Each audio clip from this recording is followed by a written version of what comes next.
So today, I'm going to share with you 6 things that I would do differently if I started my freight broker business today. Okay. And again, I started my freight brokerage business back in October of 2003. Today is January, I don't know, what is it? January 10th, 2021 or 22. I'm sorry. So we're talking, it's 19 years later, 18, 19 years later. And so what I'm going to share with you today is 6 things that I would do differently if I started today. Okay. So I jotted down some notes. Here we go. Number 1, these are in no discernible order. Number 1, I would not build my own TMS. Okay. So for those of you that don't know, when I started my brokerage back in 2003, one of the first things I did was built our own transportation management software. Probably because I had previously owned a software company and was coming out of the tech space and I had tech on the brain. Secondarily, there was not a lot of good options out there for transportation management software. And subsequently, I went on to invest over $1 million in our own TMS systems, softwares, and technology. Okay. So if I were to do that today, I would forego all that. I would not build my own TMS.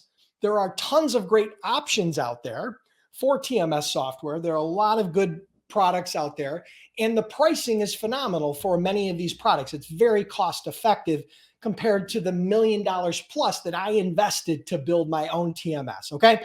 Secondarily, beyond price, it also took an enormous amount of energy and time to build that, because building software is time consuming. It's not only expensive, but it's time consuming. And that time was pulled away from the core part of my business early on and going out and getting new customers and generating more revenue. Now on the back end, the technology did work out well and became an advantage for us in the long term.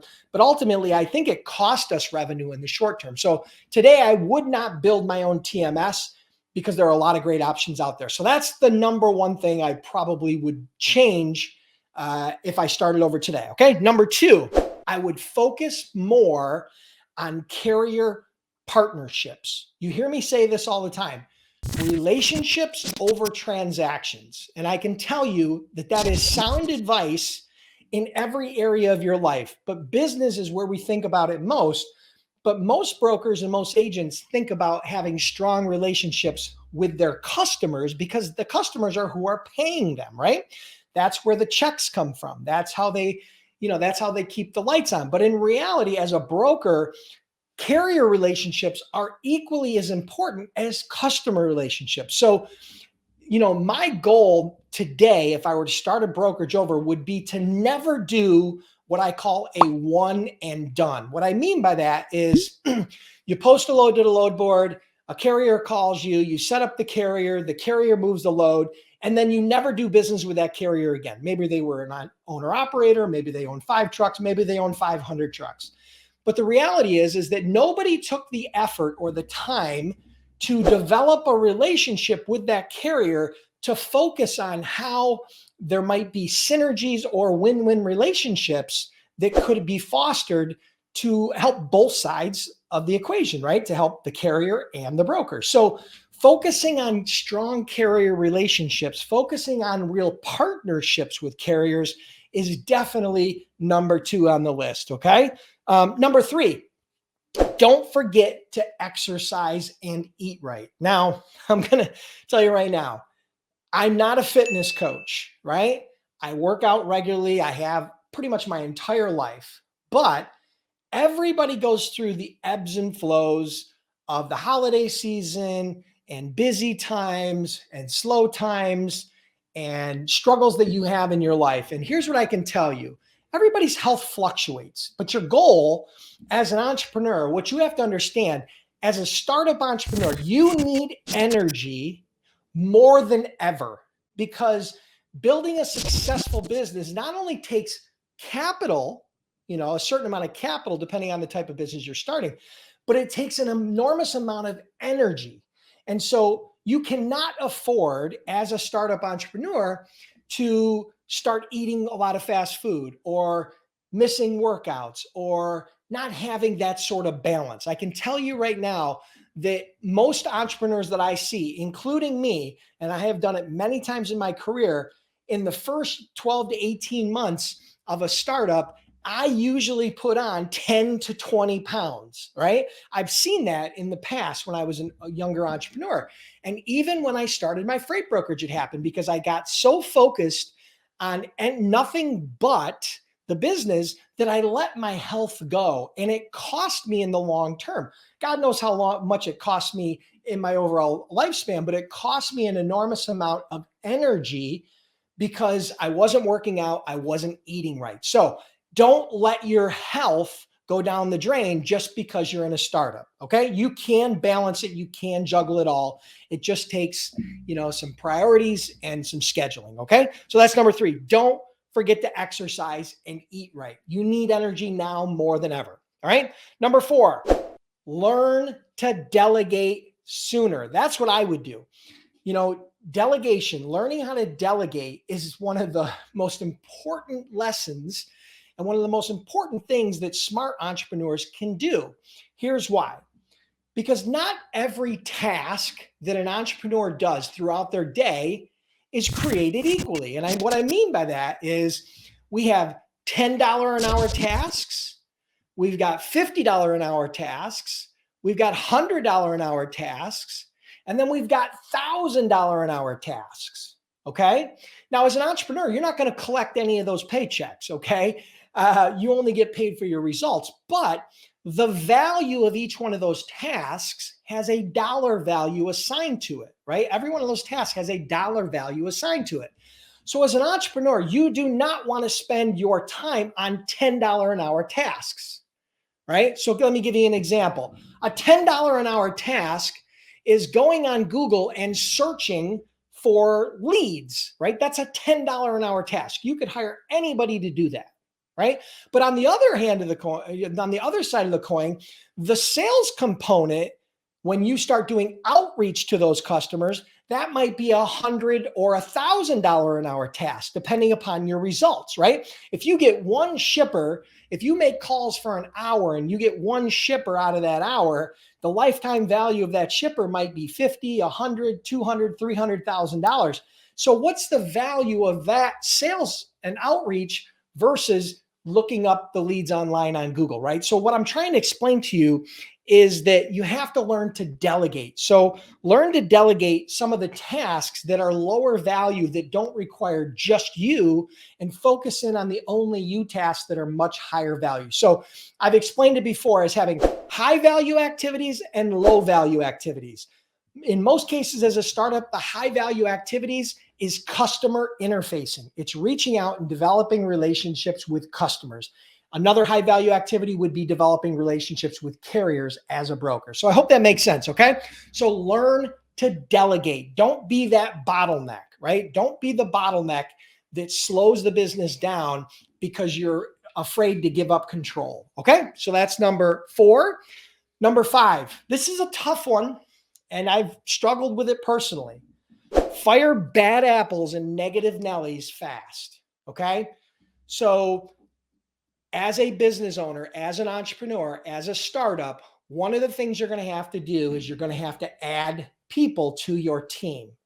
And as you add more people, you're going to understand very quickly that not every person is going to be a good fit with your culture, with your core values, with your organization. So what I strongly suggest to you is when you identify a bad apple, or a negative Nelly, or someone that doesn't share your values as a business owner, right? Get rid of them quickly. Don't hold on to them just because you need a body. Don't hold on to them just because they might be doing a good job in their particular job. Let me tell you an example. I remember there was a gentleman I hired in my first year as a broker, super smart guy, was a pretty hard worker and did really well at his job. He was sharp, but he was like a cancer to everybody around him. He was negative. He had a bad attitude. He caused lots of drama. There was always conflict. There was always issues. And so what I did The mistake I made is I kept him around because he did a good job in the role that he was playing. But what I didn't realize was the ripple effect and the negative effect of keeping him around everybody else on the team, because he lowered the productivity of everybody else. And as a matter of fact, we lost key employees because they didn't like him and they didn't agree with the way he operated. And therefore, they searched out another environment and got another job. And so my suggestion to you is get rid of bad apples and negative nellies quick, no matter even if they are productive. Don't keep somebody around if they don't fit your core values and they don't fit your culture, okay? So that's number 5. And number 6, this is an important one and one that most freight brokers will ignore. Get more face time with your customers. Whenever you have an opportunity to get face-to-face with your customers, seize the day. So let me give you an example. You can't, as a broker, you're typically not going to go out door to door and do a lot of prospecting. It can be done, and some people do it, but you're going to be limited to your geography. And most freight brokers don't want to be limited to just their geography, right? And that's where the phone and internet and social media and LinkedIn and all those things come into play. It allows you to do outreach at scale. So let's say, for example, let me tell you, I'll just give you an observation. Personally, I remember when I started doing more face-to-face with customers, and it really blew my mind because let's say, for example, you brought on a shipper and you started moving some loads for them. Everything was going well. You invoiced them. They paid their bills. Everybody's happy and the account is doing well. You're making money. They're happy. Everything's great.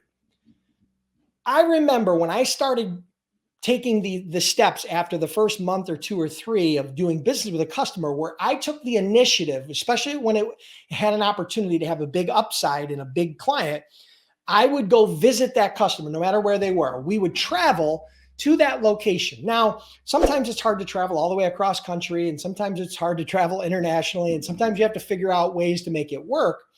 But what I found is that every time I physically visited a customer that we had started doing business with, and I spent time not only with that customer inside their organization, but outside of work, maybe at a ball game, golfing, or maybe just at dinner, or some sort of activity outside of the business, what I found is that when I returned, the relationship, number one, was significantly enhanced, the trust level went way up, and revenue typically followed. That means that afterwards, sales would spike because of that enhanced relationship. So that's number 6, is get more face time with your customers because it will allow you to enhance that customer relationship, which will ultimately lead to more sales, right? So those are my 6. I'm going to run through them really quickly. I would not build my own TMS. Okay. Number 2, I would focus more on carrier partnerships. Number 3, don't forget to eat and exercise right because you're going to need more energy than ever. Number 4 is learn to delegate sooner. Number 5 is fire bad apples and negative nellies right away. And number 6 is get more face time with customers. Now, this is my personal reflection on what I would do over. Just 6 things. There are probably many things, but these are 6 things that I would do differently if I started my freight brokerage today. So I hope you guys enjoyed that. If you did, make sure you like, comment, and subscribe. Okay. And most of all, if you're curious about becoming a freight broker or a freight agent, right, and you're trying to hobble together some information on Google or on YouTube, check out freightbrokerbootcamp.com. We offer the most cost-effective, comprehensive online freight broker training program, trained over 10,000 students, been in business over a decade, and we offer a 60-day, 100% unconditional money-back guarantee. I can't get any better than that. Okay, so appreciate you guys being here. Thank you so much. Make sure you tune in every Monday at noon for another Freight Broker Bootcamp Live.